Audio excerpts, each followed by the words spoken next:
Welcome to Blue Crane Digital's introduction to the Canon 20D digital SLR camera. Since its release, the 20D has been embraced by thousands of photographers.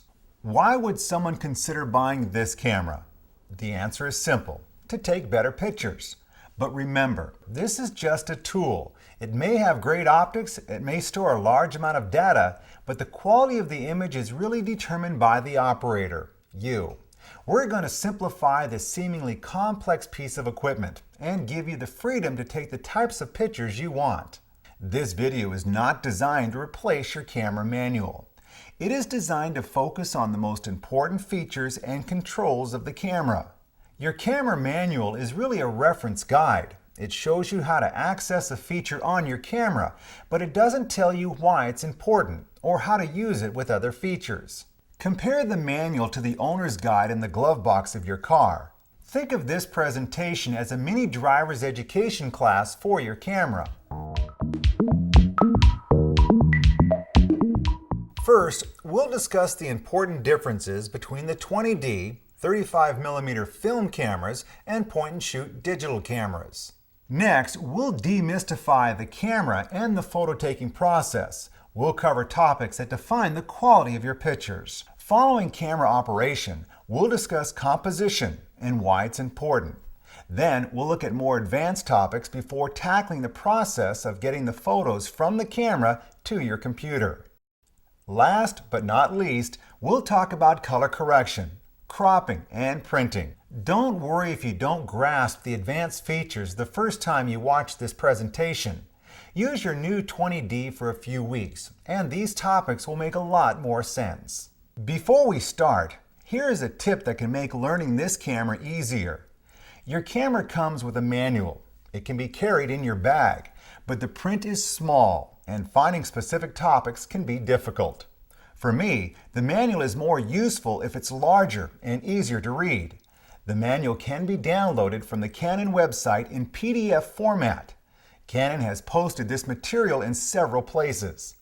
Since the file is in PDF format, you'll need Adobe Reader to open it. Next, select the File Print option from your browser. In the Printer dialog box, select Fit to Paper. This will allow you to print a larger copy of this manual. You can either print the manual single-sided or double-sided, as I've shown here. I have placed the printed manual in a 3-ring binder. The larger format is much easier to use. So let's get started. In a little over an hour, you'll have the skills to take better pictures. The key to understanding this camera is to break it down into simple sections. New users of the 20D are often overwhelmed by all the choices that are available, especially in this LCD monitor. Using the custom functions allows you to set up the camera in millions of combinations. Here is the first thing you need to know. Most of the time, you will never have to look at the LCD monitor to get great pictures. Many of these controls are for fine-tuning or setting personal preferences. Once you master a few concepts and controls, all these settings will make logical sense. We'll cover them in the advanced section of this presentation. Now, we'll spend some time looking at the controls on the outside of the camera. Setting up a shot is controlled with these buttons and dials. Since you know you'll rarely have to access the back monitor, this camera already is easier to understand. We'll start with some fundamentals. By the end of this presentation, you'll intuitively know where everything is located. Let's start here. This LCD panel shows you almost all the information you'll ever need to set up a photo. So think about taking pictures in 3 steps. First are the settings that always remain the same. They are things like setting the date and time or storing your personal preferences, like image format and size. They are located on the LCD monitor under the Setup, Playback, and Shooting menus. You may configure this information once or review it before you leave the house. Second, you are at the spot where you want to take pictures. A party, a garden, the beach. You want to adjust the camera for the lighting conditions. These settings are displayed on the LCD panel. We'll cover all of them later. Third, you're ready to take the picture. You look through the viewfinder and see the settings that will affect the captured image. These include focus, shutter speed, and aperture. These settings are controlled with this multi-controller on the back of the camera, this quick control dial, and this main dial on the front. Why is it important to have this structure? Once you're ready to shoot a picture, you won't be looking all over the camera to find the correct control. You know it's right at your fingertips. Using this three-step approach makes this tool easier to use. So let's take a look at the controls that matter. We'll start here. This mode setting knob is where you turn your camera on full automatic control and forget it. A generation of film photographers never changed this setting, but we're going to. First, we'll divide the shooting modes into groups so they make more sense. When you set the camera on full automatic, it does 4 things for you. It focuses the lens, then it meters the amount of light and the distance to your subject. It sets the aperture, or size of the lens opening. Then it sets the shutter speed. You snap the picture, you get an average exposure. Canon has decided to expand on this theme with the settings on this side of the dial. These modes also fully control the camera, each designed for a specific condition. For the landscape setting, the camera is preset with a small aperture to help keep everything in focus, while the shutter is set fast enough to eliminate a blurred image. You can also use this setting for night landscapes. Later, we'll cover customizing the camera to get better low-light photos. For the sports setting, a faster shutter speed is locked in to freeze the subject and background. The camera uses the center of the viewfinder for focusing. For portraits, the aperture is open for a shorter depth of field. This keeps the person in focus, but blurs the background for a more pleasing composition. For night portraits, the flash mechanism fires to fill the background and correctly illuminate the subject. The flash off setting is just like full automatic, except it ensures the flash will not fire, even in low light situations. The close-up setting assumes you'll be taking pictures of plants or insects. Just think of these settings as flavors of fully automatic. You'll get slightly less average pictures, but still average. Canon has done a great job of giving you settings that will usually be close enough to what you want. You can use these settings anytime to get clear photographs, but you can take more control of the camera and produce extraordinary images with the other side of the dial, which Canon calls the creative zone. The camera will still compensate to give you great exposures, but you can get better pictures by making choices based on the situation. Canon uses a very consistent approach to changing settings. First, you press a button. Then, you turn one of 2 dials. Once you understand this, setting up to shoot a picture becomes much more intuitive. As we walk through the rest of this section, you'll see us first press a button, then turn either this main dial, located just above the shutter release, or this quick control dial, located on the back of the camera. Canon has done a great job trying to anticipate what you want in its basic zone settings. However, you may run into problems if you don't understand how the camera picks its focus point. For now, turn the mode dial on your camera to full auto. On the LCD panel, you'll see just a few display icons. This is because the camera is determining an exposure and setting all the controls based on whatever is in the frame when you focus. The camera will pick the object it thinks is most important for its focus point. As you look through the lens and press the shutter release halfway down, notice that one or several of the 9 boxes in the viewfinder turn red. This indicates where the camera has decided to focus the lens. For many situations, this may be okay, but if the camera picks the wrong subject, the resulting photo will be out of focus. Next, turn the mode dial to P. P stands for Program Auto Exposure. It works in a similar way to full automatic, but gives you more control. Now, press the AF point button and look at the LCD panel. You'll notice that several dashes at the top of the display. The camera will now focus on the object behind one of the 9 AF points. Look through the viewfinder and use the multi-controller on the back of the camera to select an AF point. As you focus, by pressing halfway down on the shutter release, the selected AF point will be highlighted, and the lens will focus on that area of the frame. Just taking control of this one function and deciding where you want the camera to focus will result in consistently better photographs. We'll come back to the subject of focus in the advanced section. There, we'll cover the use of focus with other features in the camera. All the exposure modes we'll cover for the remainder of this video, with the exception of auto depth of field, allow you to set the AF points. Turn the mode dial back to any of the basic zone settings, and the camera will choose the focal point for the picture. Before we learn how to change settings, you need to know how to reset the camera to the default settings. It's frustrating when you're ready to shoot and you discover the camera settings are incorrect. This is likely to happen if you share your 20D with someone else. Reset the camera, and you always have a consistent starting point. To reset the camera's outside controls and buttons, access the Setup menu on the LCD monitor. Notice the universal symbol on the top of the monitor for setup. You can toggle between the menus by pressing the jump button next to the LCD monitor. Select Clear Settings and press the Set button in the center of the quick control dial. Next, move the selection to Clear All Camera Settings and press the Set button one more time. The camera is now restored to the factory defaults. Just remember, the Custom Function menu settings will not be reset. The option to reset the custom functions is right below the Clear All Camera Settings.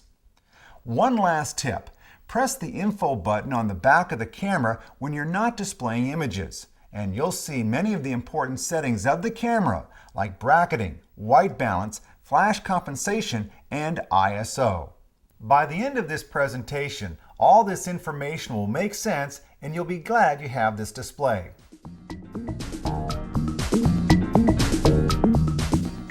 Now, let's look closely at the display inside the viewfinder.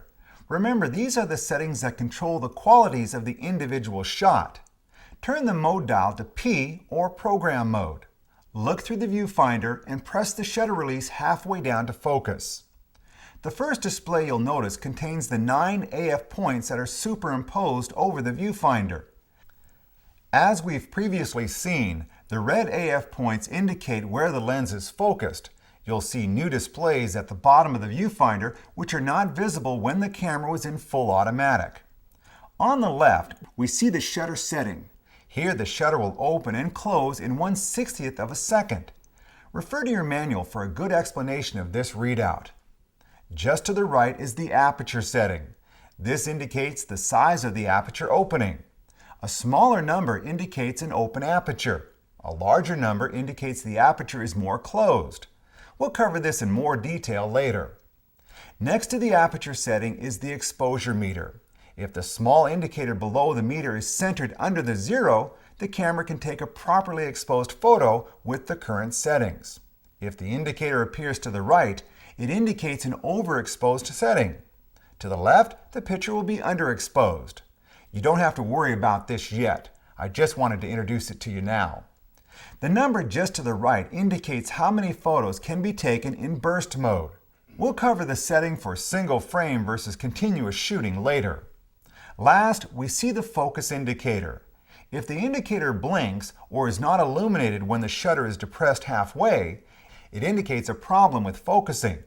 This is usually caused by low light situations or an object that is too close to the lens. It will also not illuminate if the camera is in autofocus AI servo mode, covered later in this presentation. This is a lot of information. Happily, the Canon 20D does a great job of keeping the exposure perfectly balanced in most of the creative zone modes. Don't worry about understanding shutter speed or aperture size yet. We'll cover it all very soon.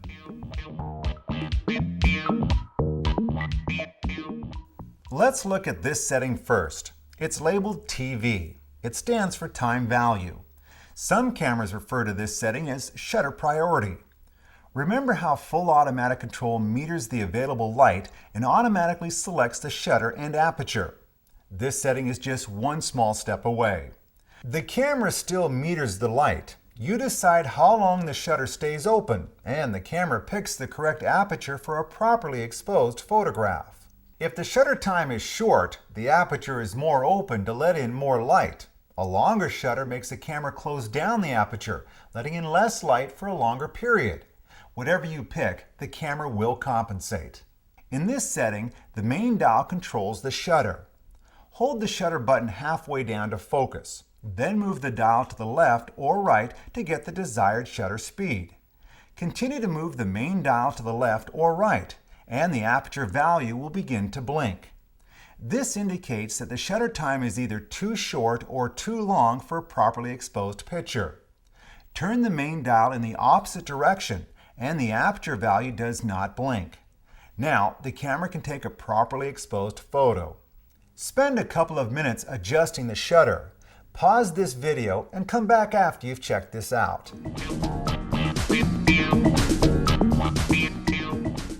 What would we use shutter priority for? Here's one example. This photo was taken with a short shutter speed. The water is frozen in time. By making the shutter stay open longer, the quality of the water changes. In this photo, the water looks entirely different. With the shutter priority setting, you can decide what you want your images to communicate. Why else would you want to use shutter priority? Shooting sporting events where fast shutter speeds are critical is a common reason. But wait, doesn't the camera have a sports setting? Yes, it does, but remember, the camera doesn't know the situation. For instance, athletes playing soccer may not require the same fast shutter as a race car. Rather than use an average setting and risk an average picture, you can take control of your images. The amount of light entering the camera is controlled by the aperture. It's like the pupil of your eye. In low light, your pupil gets larger, so you can take in more light. In the 20D's viewfinder, the aperture is displayed as the number just to the right of the shutter speed. The smaller the number, the larger the aperture. So f4 is a larger opening than f11, which is a larger opening than f22. One of the main contributors to controlling the depth of field in a photograph is the size of the aperture when the photograph is taken. I want you to do a little experiment. You can stop this presentation and come back after you're done. First, go to a table in your house. Set a small object, like a salt shaker, on the front edge. Next, place another object, like a pepper mill, in the middle of the table. Finally, place a third object on the back edge. Make sure all three line up in a row, like we're showing here. Now, get your face down at the tabletop level and concentrate your vision on that pepper mill. Look at the details in the mill itself. Once you are focused on the pepper mill, the other two objects will still be in view. Don't focus on them. Focus on the pepper mill. Do you perceive the other objects to be blurry or slightly out of focus? Yes. This is the way our eyes see and our mind perceives the world. We concentrate on those things that are important. If we can make the camera mimic this visual experience, we can influence how someone viewing our photographs will react or feel. Now, step back and look at the whole table, without concentrating on any one object. You perceive that all three objects are there, but you really don't notice the detail in any one of them. How would it be if we, as the photographer, decided what's important to look at? Painters have been doing this for hundreds of years. The artist decides where you focus your attention. It may be a face, it may be an orange on a table, it may be everything. But the difference between a snapshot and an artistic photograph is having the tools that enable us to make choices. We'll discuss composition later, but for now, let's concentrate on controlling this thing called depth of field. Many of you know all about depth of field. Your old 35mm film camera did the same thing. The only problem is, most of us never spent the thousands of dollars in film and processing costs necessary to learn how to get the most out of the camera. Instead, most film shooters turn their cameras on full automatic. So we ended up with a lot of people taking snapshots on very expensive gear capable of doing so much more. Then, the digital age came along, and with it, affordable digital cameras. At last, we could take all the pictures we wanted and review them instantly. We could take more pictures if we didn't like the results. But go back and look at all those digital images you took with your point and shoot digital camera. Everything is in focus. We were taking digital snapshots. There was minimal control of depth of field. Why? Digital point and shoot cameras focus the image on a tiny image sensor. Notice how small the lens is compared to your new SLR camera.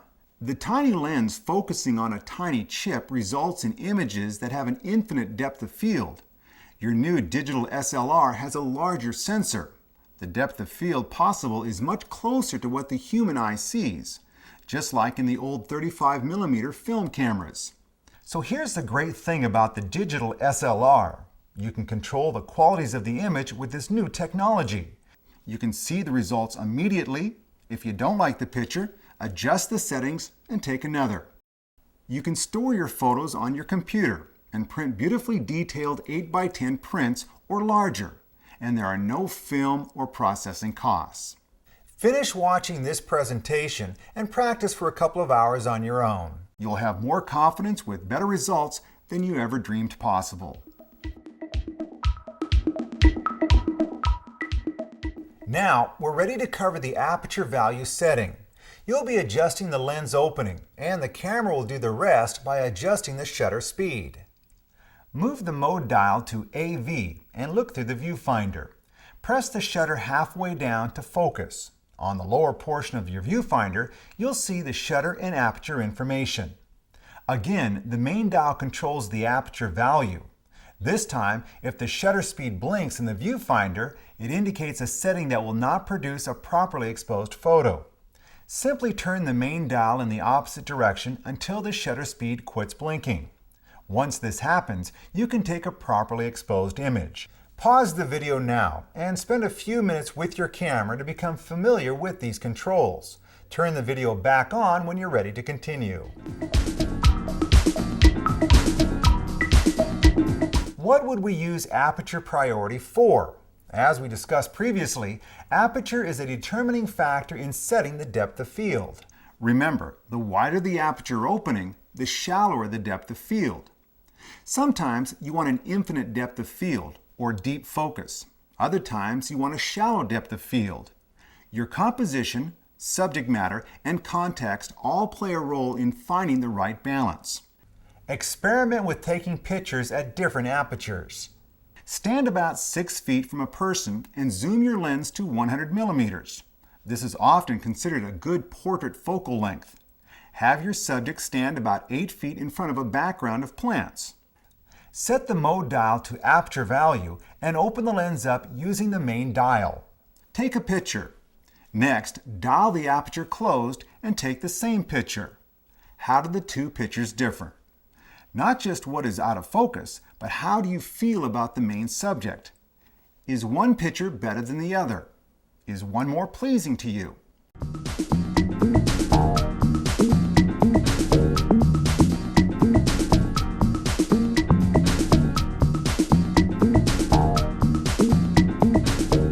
There is a button on the front of your camera next to the lens called the Depth of Field Preview button. Your manual explains what it is, but doesn't really explain its use. The Depth of Field Preview button is the last thing we'll cover before we move on to more advanced topics. When you look through the viewfinder, you would expect to be seeing exactly what the image sensor inside the camera will be seeing when you fire off the shutter. This, unfortunately, isn't exactly true. Although you are looking through the lens, the camera leaves the aperture wide open until you snap the picture. This allows you to have a nice, bright view through the viewfinder. Leave the mode on aperture value. Now, close the aperture. The view through the viewfinder does not change. Now, press the Depth of Field Preview button. This allows you to see through the viewfinder what is going on with the aperture. The viewfinder becomes darker and the depth of field changes. Why do we need to use the Depth of Field Preview button? To see how the exposed image will look. No surprises. The depth of field extends in front of the subject you are taking as well as behind it. You don't want any unseen object, such as a branch in the foreground, intruding into your composition. If the background is going to be more in focus than you expect, it may ruin your composition or your reason for taking the picture in the first place. You can use the depth of field preview button to compose the best balance between your subject and the background. In this way, you can use the button as a creative aid for better compositions. Learning to use this button, even if you're using program mode, will help you get better images on a more consistent basis. As you begin to use these less automated features, you may end up with some pictures that aren't as clear as you'd like. They may even be blurry. Most often, it's not the fault of the camera or lens. It indicates you need a faster shutter speed. But what's fast enough to avoid blur? I'm going to give you a quick guideline that works very well. If your camera is not on a tripod, you must shoot with a faster shutter speed than the reciprocal of the focal length. Here's how it works. Say your lens is set to 50 millimeters. You need to shoot faster than 1/50 or 1/50th of a second, say 1/60th of a second. If your lens is at 100 millimeters, you must shoot faster than 1/100th of a second, say 1/125th of a second. 30 millimeters would mean 1/30th or faster. Remember this little tip, and you'll be shooting a much higher percentage of sharp pictures. We have one more topic to cover in this introductory section, then we'll switch gears. You've already learned how to take better pictures simply by selecting an exposure mode and turning the control dials. Now, we'll look at the most common setting changes for the 20D. These settings are accessed by pushing one of these buttons above the LCD panel and turning the main dial or the quick control dial. We'll cover about half the buttons now, the other half in the advanced section. We'll also look at one setting that is accessed through the LCD monitor. Before we adjust anything, you need to understand how the designers of this camera have set up the buttons and controls. If you look at the row of buttons on the top of the camera, you'll see that each button controls two functions. This one, for example, says AF/WB. The first function is controlled by pressing the button and turning the main dial. The second function is controlled by pressing the button and turning the quick control dial on the back. The first setting is the Drive ISO button located just above the LCD panel. Push the button down while looking at the LCD panel. On the right-hand side, we'll see a small single box. Turn the main dial and the shooting mode changes. Choices here are single shot, continuous shooting, and self-timer. Refer to your manual for a complete description of the self-timer. Most new owners of the 20D either choose single or continuous shooting mode.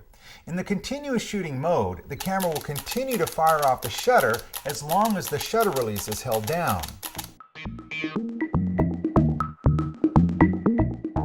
Next, we'll look at the other function for the Drive ISO button we just reviewed.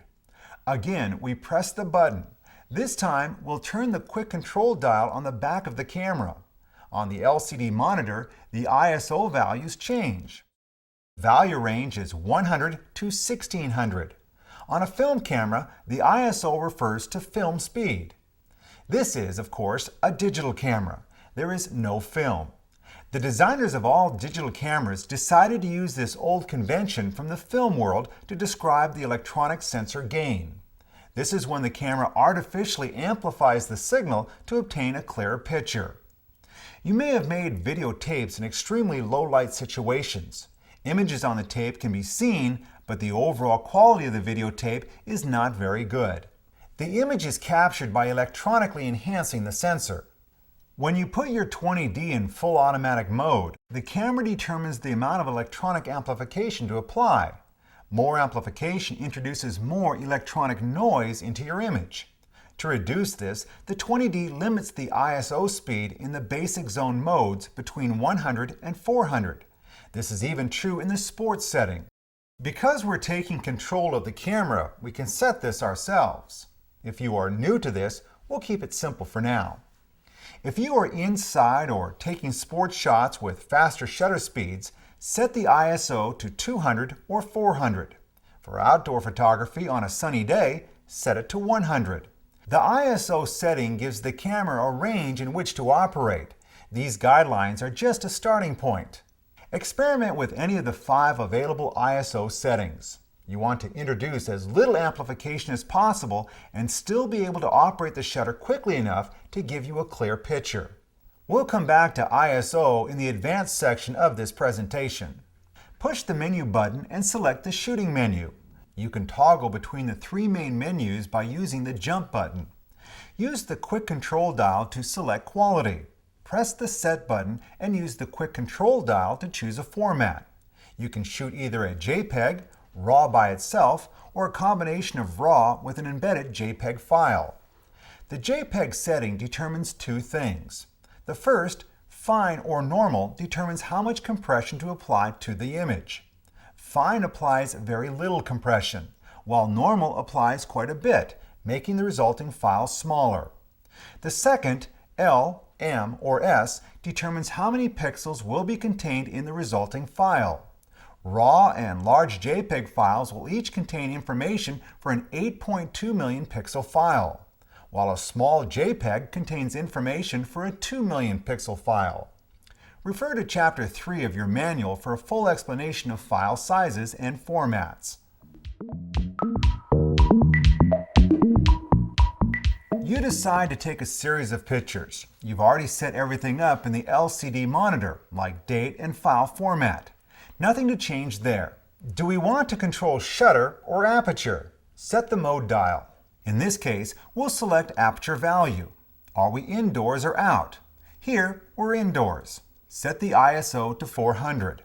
We don't have to touch these again until something changes, either our location or the situation. So far, pretty simple. Next, we frame up our shot. Set the AF point. Adjust the aperture with the main dial. Double-check the shutter speed, and take the shot.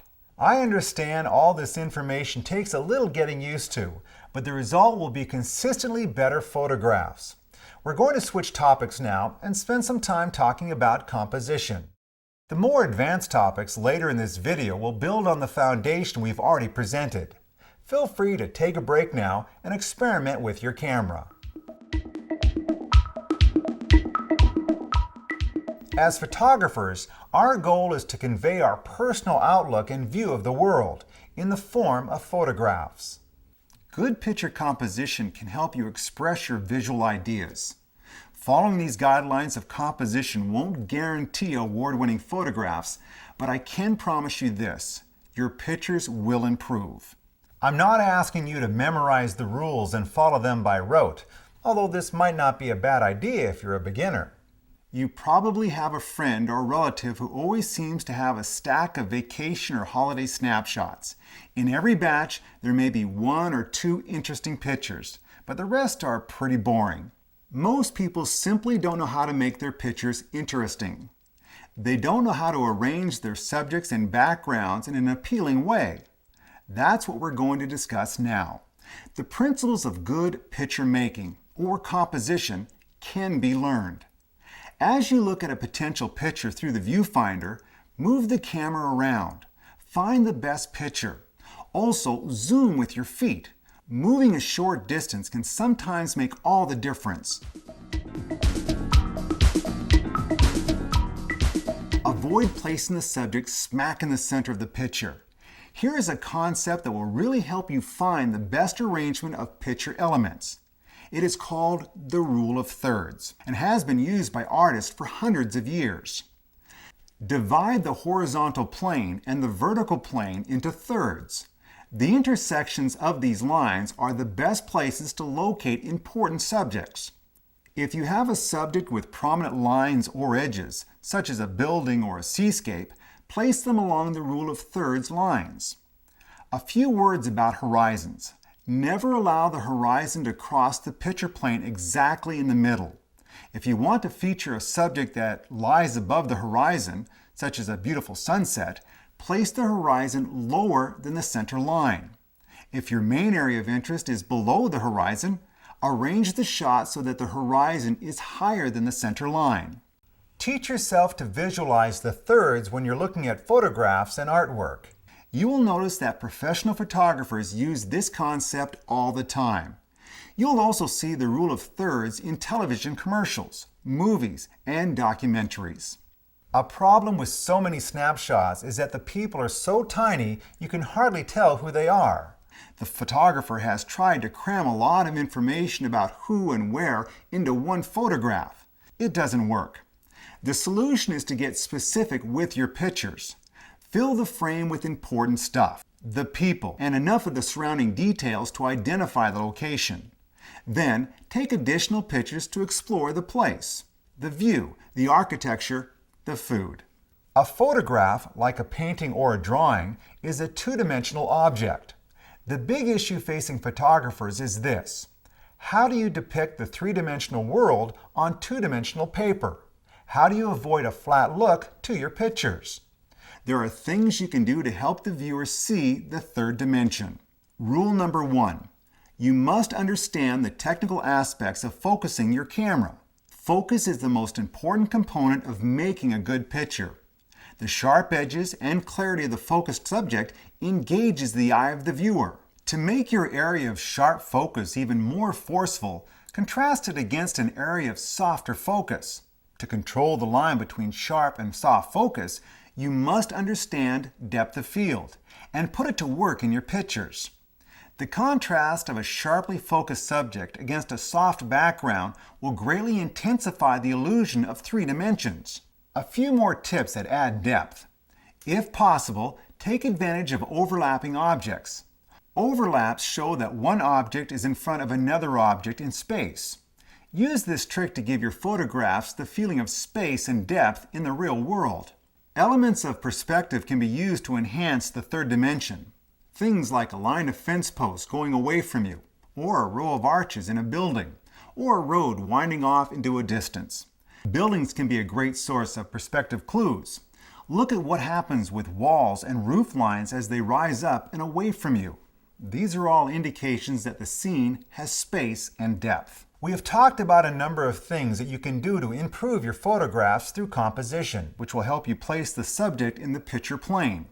We talked about sharp and soft focus and discussed ways to create depth and space. We have only begun to touch on the subject of photographic composition. If you'd like to find out more, complete books on the subject are available. The internet is also an excellent resource. Use these guidelines and you'll be thinking about photographs in a new way. We're going to cover several subjects in this section. These advanced topics build on the things we've already learned. Don't worry if this section doesn't make total sense now. Many of the advanced 20D features will be things you grow into after you master the basics. Shoot with your camera for a while. Come back and review this section in a few weeks. I guarantee all the pieces will fall into place.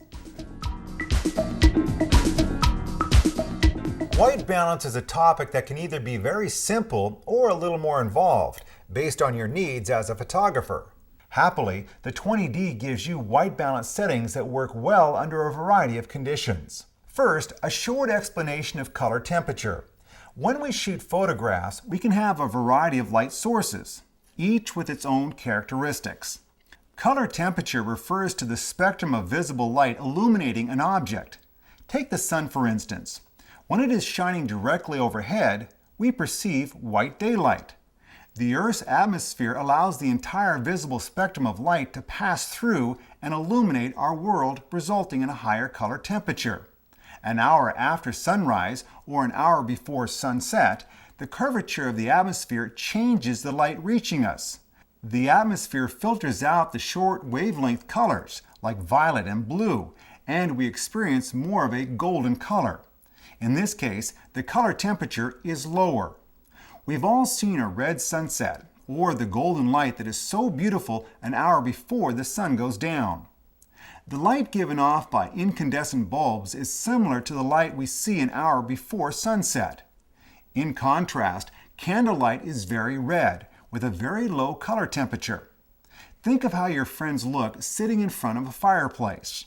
We're not talking about the intensity of the light, rather the composition of the light spectrum.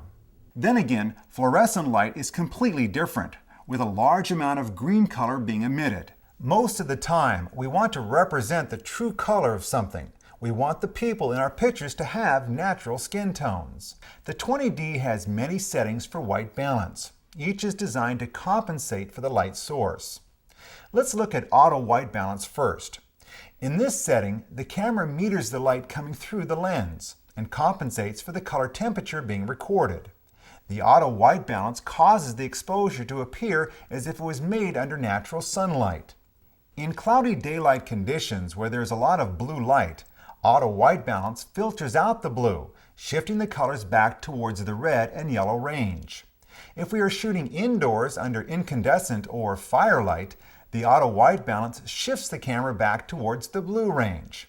This shift results in skin tones that look natural.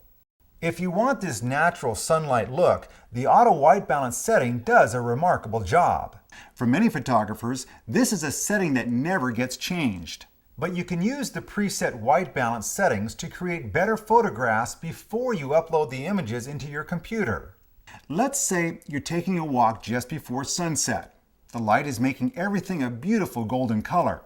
The shadows are fantastic. If you are shooting JPEG images in auto white balance mode, the camera will shift everything toward blue to compensate for the yellow light. Then it will compress your image and store it on your compact flash card. That beautiful light is gone. You can use software to shift the color back toward the yellow-orange range later, but it's work that can be avoided. You will also be losing data from your original image. Why? The program you use to shift the colors will recompress your JPEG file, losing even more data. You may decide to print this photo, but you've already given data away twice. If you set the white balance correctly at the time you take the photo, you won't have to spend time fixing it later. In order to understand exactly what the white balance setting does, we have to do a little experiment. Go outside and pick a subject to photograph. You can toggle through the different settings for white balance by pressing the button labeled WB and rotating the quick control dial. Take exactly the same picture on each setting. Review the photos on your computer. As you scroll through the photos you took, you'll notice that several have a strange color cast. Look at the photo you took with the fluorescent setting. Remember how I said that fluorescent light often contains a large amount of green? Does your picture have a slightly purple cast?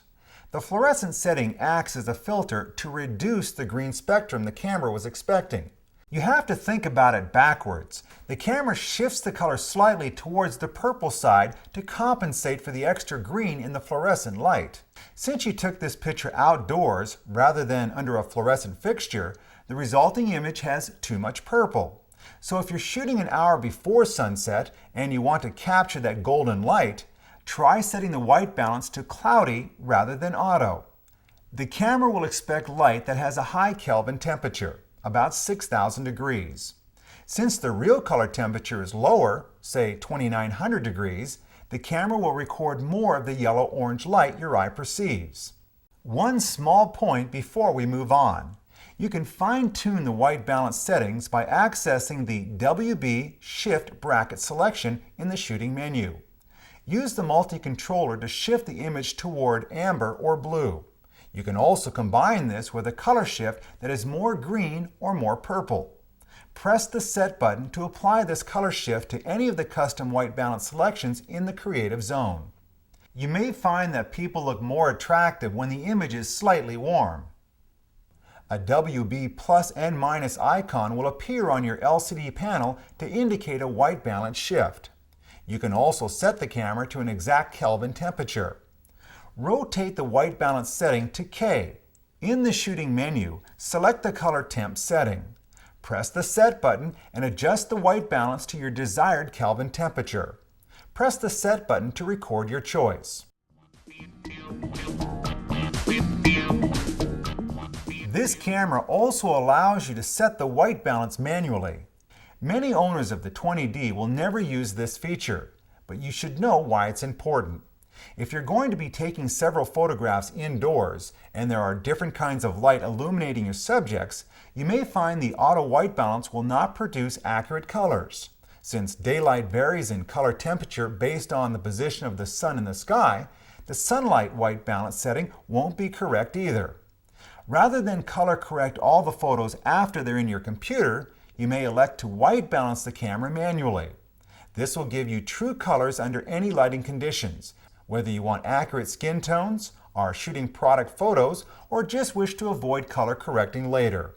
To set the custom white balance, follow these 3 steps. Set the focus switch on the lens to manual. Fill the viewfinder with a white object that is lit with the same source as your subject. Manually focus on the white object. Take a picture. You can now turn your lens back to autofocus. On the shooting menu, toggle down to Custom WB. The camera automatically opens the last picture you took. In this case, it's the white sheet of paper. Press the Set button. This stores the white balance settings in the camera. Press the WB button and rotate the quick control dial until the custom white balance icon appears. All your pictures will now be correctly balanced to the available light where you are shooting. As with the preset white balance settings, you can shift the white balance by accessing the shooting menu. The 20D has advanced focus features you should know about.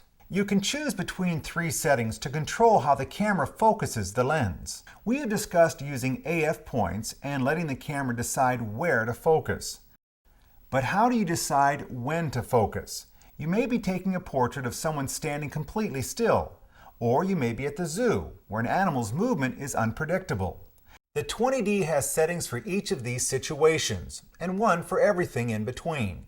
Press the AF button on the top of the camera and turn the main dial. The LCD panel shows you 3 options. The first one is One Shot. One Shot freezes the focus when you press the shutter release halfway down. If a proper focus is obtained, the focus indicator in the viewfinder displays as a solid disc. This setting is good for still objects, like portraits or buildings. The third option is AI Servo. With this setting, the camera will continue to search for the correct focus behind the selected AF point until the shutter release is fired or released.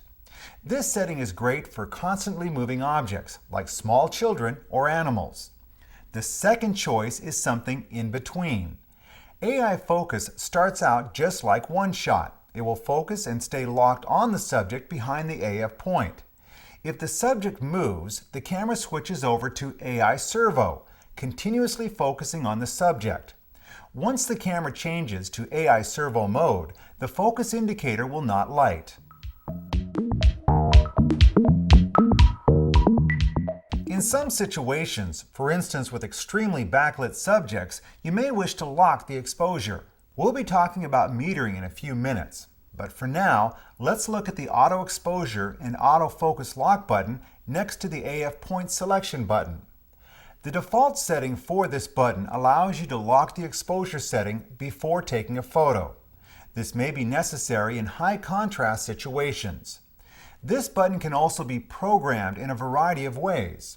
We'll cover all of this in the Custom Function Settings section of this presentation. Metering refers to how the camera sets the exposure for your photo. The 20D allows you to select how much of the frame the camera uses to measure the light for the setting of the exposure. This can only be changed when the camera is in the Creative Zone setting, either P, AV, TV, ADEP, or M. The default setting is called Evaluative Metering. Once the main subject and background are determined based on the AF point, the rest of the frame is also considered. This is the correct metering setting used in most situations, even with some backlighting. Press the Metering Mode button and the main dial gives you 3 options. The first is Evaluative Metering. The next option is Partial Metering. Here the camera uses the center of the frame for its measurement. The circle in your viewfinder represents the area that is being measured. The last option is Center-Weighted Average Metering.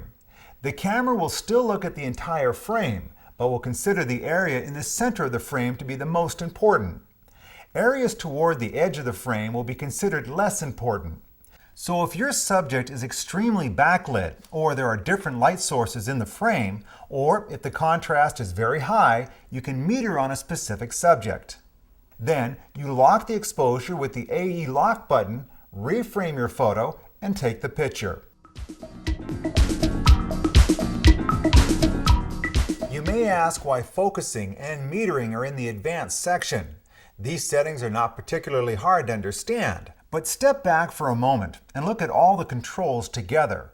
One shot or AI servo autofocus, AF points, metering options, and AE lock or AF lock. You won't need them all the time, but understanding how they work will make the 20D a more versatile tool when you're faced with unusual lighting. Bracketing is a carryover from the film days when you couldn't afford to miss a shot. Bracketing allows you to take multiple pictures with different under and overexposure settings. On the shooting menu, use the quick control dial to highlight the AEB setting. Push the Set button to select the bracketing control. Turn the quick control dial to set the range for the bracketed photos. Press the Set button again. Exposure bracketing is now enabled for the camera. The LCD panel and viewfinder will now show your bracketing settings by placing 2 additional indicators under the analog metering display. In most cases, you can use the tools we've already discussed, center-weighted metering and partial metering, to ensure your subject is properly exposed. But if it's the shot of a lifetime, you may want to bracket just to make sure you get the best image possible. You can also bracket for white balance if you wish. Refer to your manual for a complete description of how these 2 bracketing options work together. Many digital photographers never use bracketing. They feel the photos they take can be manipulated well enough using the image processing programs on their computer. But others feel that with no film or processing costs, it can't hurt. So if it makes you feel more confident, go ahead and bracket away.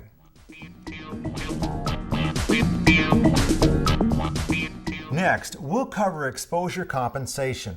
Typically, this is used when the subject is either much brighter or much darker than the background. The power switch is covered at the beginning of your user manual. Unfortunately, the reason the switch has 3 settings, rather than just on or off, isn't well explained. If you set the camera in the full on or top position, the quick control dial will perform the task of exposure compensation.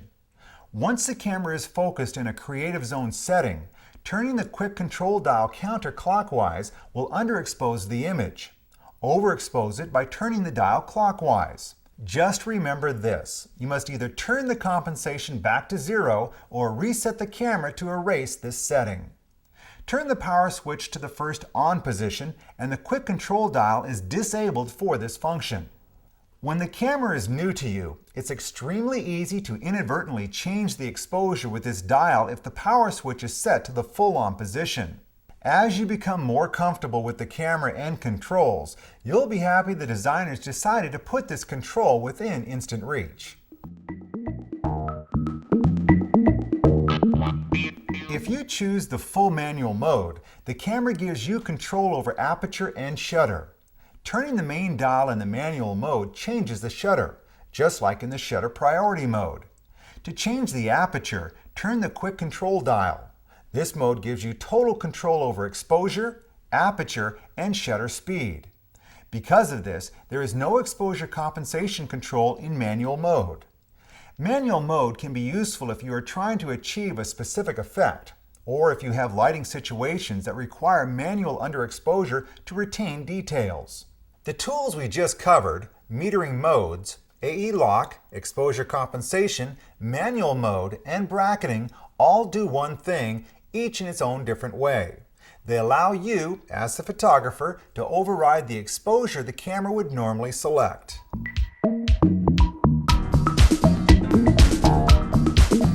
In the software section of this presentation, we'll discuss the use of several tools to adjust your photos. To preserve the best image quality possible, you should remember this one point. Any adjustment you make to a JPEG file takes data away from the original image. A way to preserve data is to take advantage of the information available on the LCD monitor. There are 3 different displays available after you take a picture. One shows the full photo in the LCD monitor without any information. The second shows minimal information superimposed over the photo.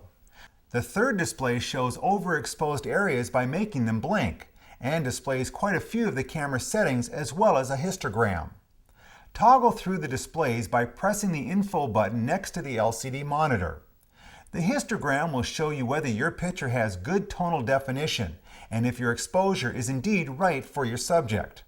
A typical photo will have most of its information in the midtones, not the shadows or highlights.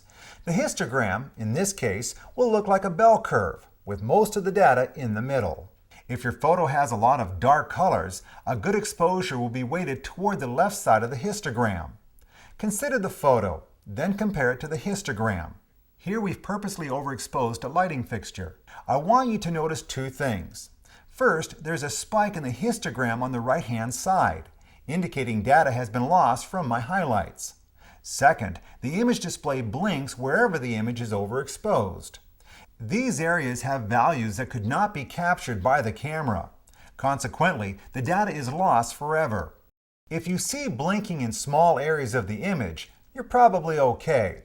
But in this example, we have blown out all the detail in the highlights. Because of this instant feedback, you can make adjustments to your exposure on the spot and ensure you're getting the best image possible.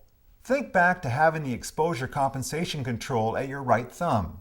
You can make instant adjustments and get the photo without fumbling for the correct button. The pop-up speed light that is built into the Canon 20D can be a great tool for increasing the quality of your photographs under a variety of lighting conditions. Building on the topics we've already covered, we can configure the flash unit to enhance our pictures, rather than giving us the typical blown-out flash look we've all seen in snapshots.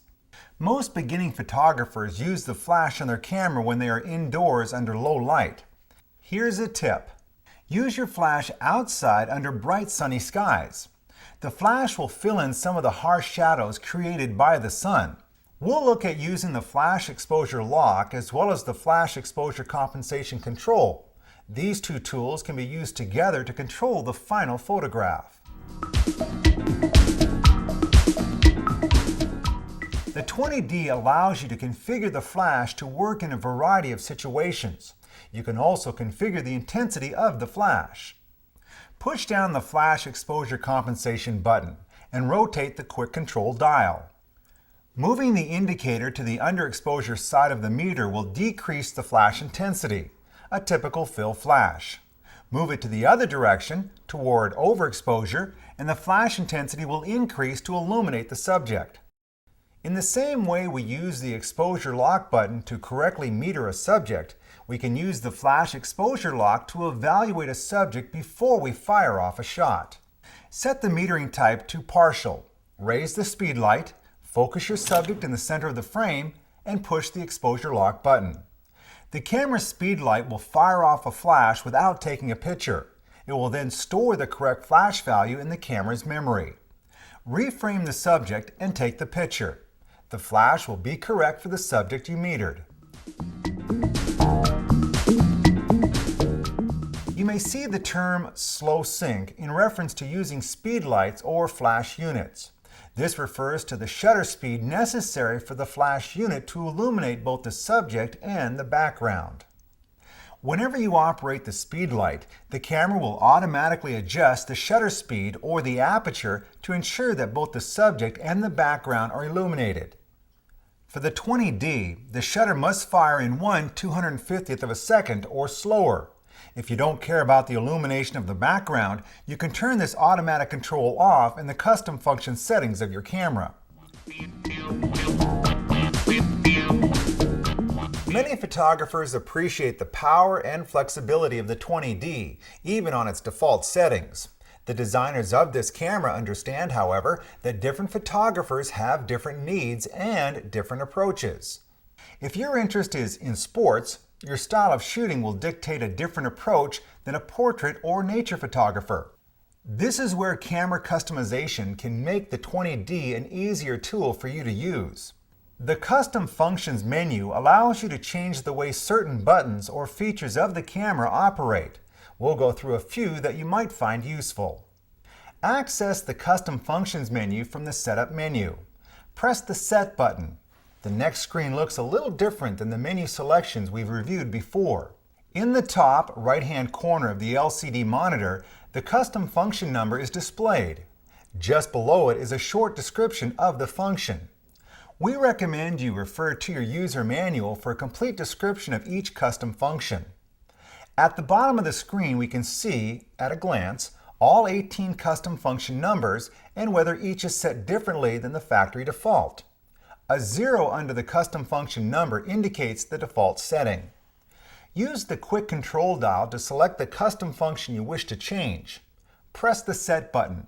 Next, turn the quick control dial again to change the value of the selected custom function. Press the Set button again. The custom function now changes the operation of the camera as described by your user manual. Custom function 1 allows you to change the function of the Set button when shooting. This, in effect, gives you a programmable button on the outside of the camera.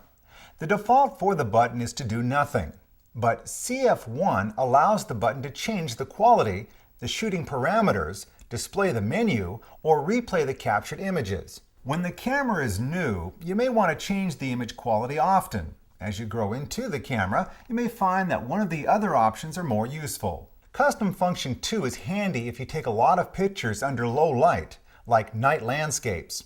For long exposure photos, the camera will reduce the noise that is inherent with exposures longer than 1 second. Custom function 3 allows you to fire the flash mechanism with shutter speeds locked in at 1/250th of a second. This can be handy if you don't care about illuminating the background with the flash. This function only works in aperture value mode. Custom function 4 is perhaps the most difficult to understand, yet one of the most powerful custom functions on the camera. It allows you to configure how the shutter button and AE lock button work together. Spend some time with this custom function and your manual to understand all the options. Custom function 12 allows you to use mirror lockup. This can give you clear pictures if you're using extremely long lenses, say over 300mm, or when performing close-up photography. Custom function 13 is my personal favorite. With this setting, you can more easily change the AF point and lock the quick control dial from accidentally changing the exposure. Review all the settings on your own to determine which is right for you. There are, of course, other custom functions, each designed to address specific shooting conditions and styles. Review them all when you feel confident with the basic controls. As we discussed before, you can always reset the camera back to its default setting from the Setup menu. Simply choose the Reset Custom Functions. Closely related to the custom functions, the parameter selection allows you to customize the tonal qualities of the image as it's processed and stored on your CF card. Qualities like contrast, sharpness, saturation, and color tone can be adjusted in one of 3 custom parameter settings. For instance, if you shoot portraits, you probably want less sharpness than someone who shoots insects. Selecting a parameter setting may reduce the number of changes necessary once you get the images onto your computer. If you like to shoot black and white images, the B&W parameter settings are very interesting. They allow you to emulate different color filters as well as tonal qualities. Your user manual does a good job of explaining these settings. The 20D is powered by a small lithium-ion battery. This is a powerful battery that holds a large charge. You may have purchased a spare. That was a good idea. Just be sure to always carry the spare battery with its protective plastic cover in place. Any metal object that touches the exposed contacts can start a fire, and that's not a good idea. Now we're going to turn our attention to software. We'll talk about things you can do to the photos using Canon Digital Photo Professional and Adobe Photoshop Elements software, image manipulation, printing, and sharing across the internet. But first, let's talk about getting the pictures into the computer. You can transfer the files directly from your camera to your computer by plugging the supplied wire into the USB port. The connection is pretty fast, but you'll use camera battery power throughout the download. We recommend you purchase a USB 2 card reader, similar to the one shown here.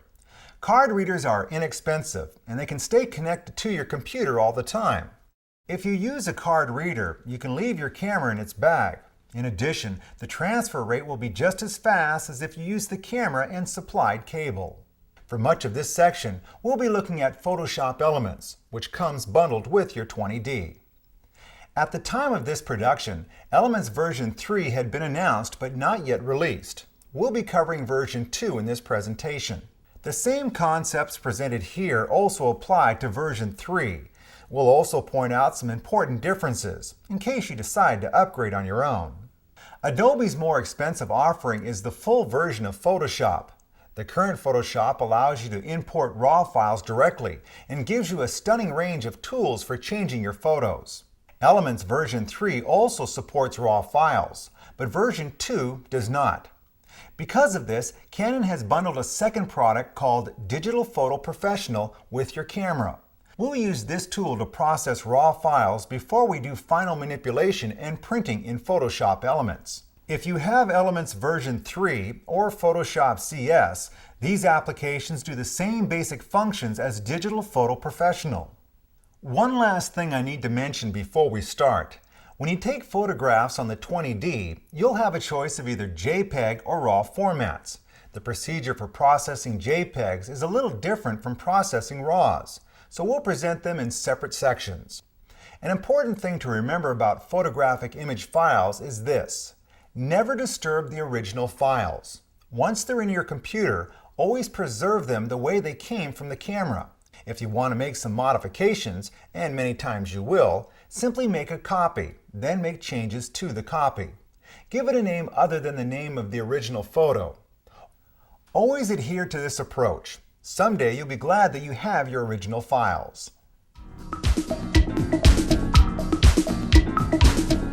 JPEG is the name of an image storage format. JPEG compression uses what is called a lossy algorithm.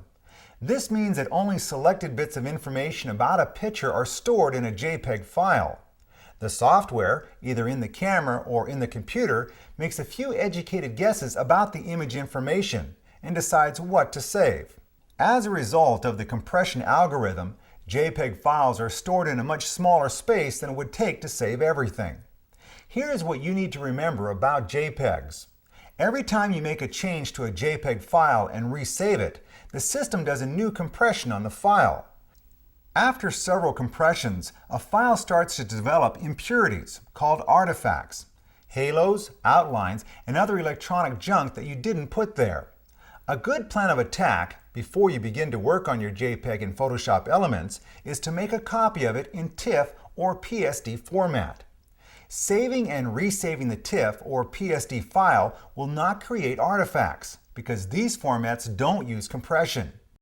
If you need to email the picture or put it on the internet, save it as a JPEG when you're done working on it. The capabilities of Photoshop Elements go way beyond the scope of this DVD. This is powerful software, and you might want to learn more about it by purchasing a book or taking a class. Right now, though, we're going to jump right in and start talking about some of its tools so you can start using Elements right away. There are 3 functions in Elements that can really help in manipulating images: the crop tool, the color correction tools, and the levels tool. Let's take a look at how these tools can help you make better pictures. The crop tool may be the single most useful feature available for changing average, unexciting photographs into stunning images. It consists of a box with sides which can be adjusted by dragging the corners and the grab boxes. Place the box over your image and move it around. Adjust the size to create a pleasing composition. When you have found an arrangement you like, press Enter. The material outside the box will disappear. Don't be afraid to experiment. Any changes you decide you don't like can be erased using the Undo function, Ctrl-Z. You may also use Undo History, found in the Window menu. Adobe has provided some very powerful tools for color correction. You'll find them under the Enhance menu. 3 of the tools have an automatic setting: Auto Levels, Auto Contrast, and Auto Color Correction. When you use one of the automatic versions, the Elements software will examine your image and, based on certain assumptions, it will make improvements according to its own algorithms. Sometimes the software is very successful, and the results look good, especially with average pictures. So give these tools a try, but use your own judgment in deciding what really looks pleasing. Remember, it's easy to cancel any changes you decide you don't like. The undo function, Ctrl-Z, takes you back as many levels as you've specified in History States under Edit Preferences. Or you can simply use Undo History found under the Window menu. In the Enhance menu, choose the Quick Fix option. Here, Adobe has grouped together some of its most popular tools that allow you to manipulate brightness, color correction, focus, and rotation of your image. The beauty of Quick Fix is that you can try out the various settings and see how they work together before you actually commit to the changes. The before and after boxes show you the progressive changes you've made. You have the option to accept your changes, to reset the boxes and start over, or to cancel out of the whole thing. Another powerful tool is Color Variations, which is under Enhance Adjust Color. Like the Quick Fix box, Variations give you a series of preview boxes. Variations allow you to choose specific color changes for the highlights, midtones, and shadows of your image.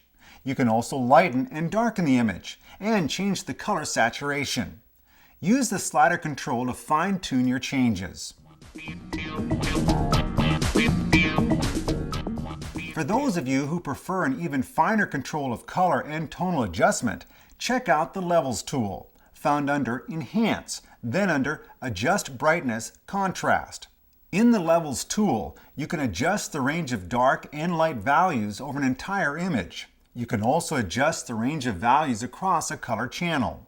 The histogram is a graphic representation of the way values are distributed in an image, with the dark values on the left end and the light values on the right.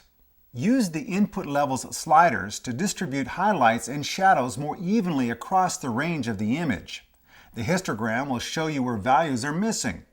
For instance, you may have an image where the highlights have been dulled by atmospheric conditions. Brighten up the image by moving the Highlights slider to the left, to the place where the values start showing. The Shadow slider works the same way, except that you move the slider to the right, to the area where the values start to show. The histogram is also available as 3 separate color channels: red, green, and blue. You can modify the values in one of the 3 color channels by choosing it from the drop-down list box. This is helpful if you have, say, a green color cast, where you'd like to lessen the green in the mid-range, but don't want to affect the mid-range blues and reds. Once you've adjusted levels to your satisfaction, you can use the Output slider to further affect the entire image. Think of the ends of the Output slider as the brightest lights to the right and the deepest darks to the left. Moving the sliders towards the middle will make the overall image a little less light or a little less dark. Version 3 of Elements also has included some nice enhancements to its Red Eye Fix tool and included Healing Brush and Spot Healing Brush from Photoshop CS.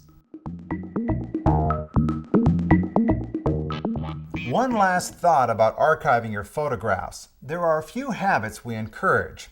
First, move your photos from the camera to the computer as soon as possible after a photo session. Once the photos are safely stored on the computer, get your equipment ready for your next photo shoot. Clear the stored images from the camera by formatting the CF card. Place the CF card into the 20D, select the Format selection from the Setup menu on the LCD monitor. Press the Set button and select OK. Press the Set button to finish formatting. The LCD monitor will show you the format progress.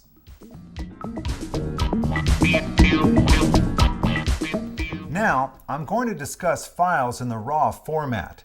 They're handled differently from JPEG files. A RAW file consists of data as it comes directly from the camera, with no formatting, compared to the JPEG file. JPEGs have been arranged by the computer in a universally agreed upon format, so that many different kinds and brands of devices can read it. RAW files, on the other hand, are arranged in a proprietary format. Those from a Canon digital camera will be different from another manufacturer's RAW files. A RAW file contains all the data describing an image, just as it comes from the camera. Virtually no compression takes place, so a RAW file is very large. It is the most complete image your camera can make, and it gives you a wealth of data to work with. Canon bundled several pieces of software with your new 20D. For most of your image processing needs, you'll probably turn to Photoshop Elements. RAW photos, however, are a special case.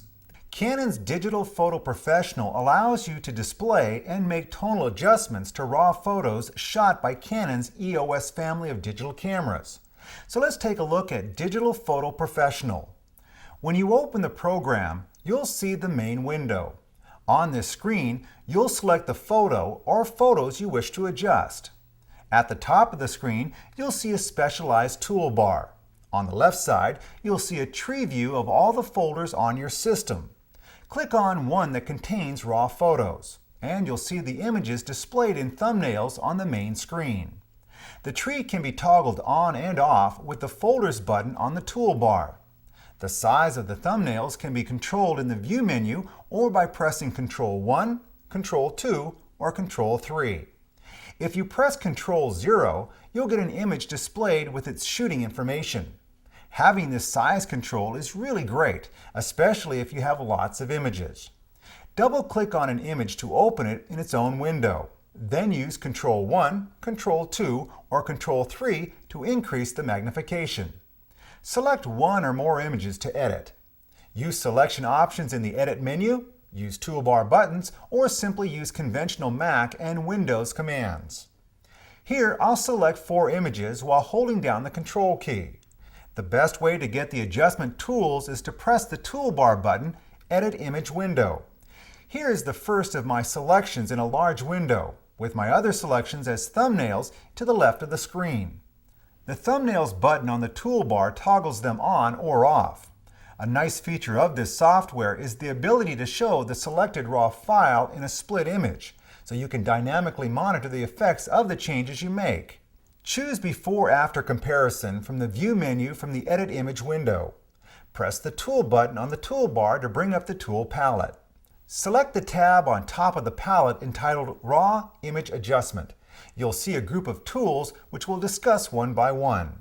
First, we have Adjust Brightness. This slider lightens or darkens all of the pixels in an image. Before you jump in and start using this tool, look at the other tools we're going to discuss. You may decide you don't need the brightness adjuster. Next comes White Balance Adjustment. Take a look at the drop-down list box where you'll see a list of all the white balance settings that are available in your camera. We've already discussed how the white balance selection affects the overall color tone of an image. I took this photo on a sunny day using automatic white balance. By applying the cloudy setting, I can warm up the image a bit. One of the settings deserves particular note: the color temperature setting. Here you are allowed to choose the actual Kelvin temperature of the light in your image. Here's another way to white balance the image. Click the Click button. The cursor turns into an eyedropper. Next, click on a white or neutral gray area in the image. Click the Click button again to finish.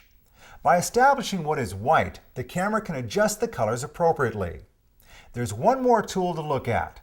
Click on the Tune button to bring up the White Balance Fine Adjustment color wheel. Here you can change the hue and saturation either by changing the numbers or sliding the square. The hue setting changes by degree as you move around the circle. The saturation is greatest at the outer edge of the circle. I would describe this color wheel as a filter, as if you were shining light through a color theatrical gel on your image. You can affect the image a lot or in a way that is barely perceptible. The Register button in the White Balance section gives you the ability to save 3 separate settings, so you can easily compare the effects on the image. The Dynamic Range Adjustment shows a histogram of the values in the image. In other words, how the darks and lights are spread across the image. Using the sliders at each edge of the histogram, I can move the dark point and light point to darken or lighten the image. In the Tone Curve property box, I select the Custom option. A slider appears which allows me to change the shape of the curve, which will further adjust the tonal quality of the image. In the Color Adjustment box, I select the Custom option.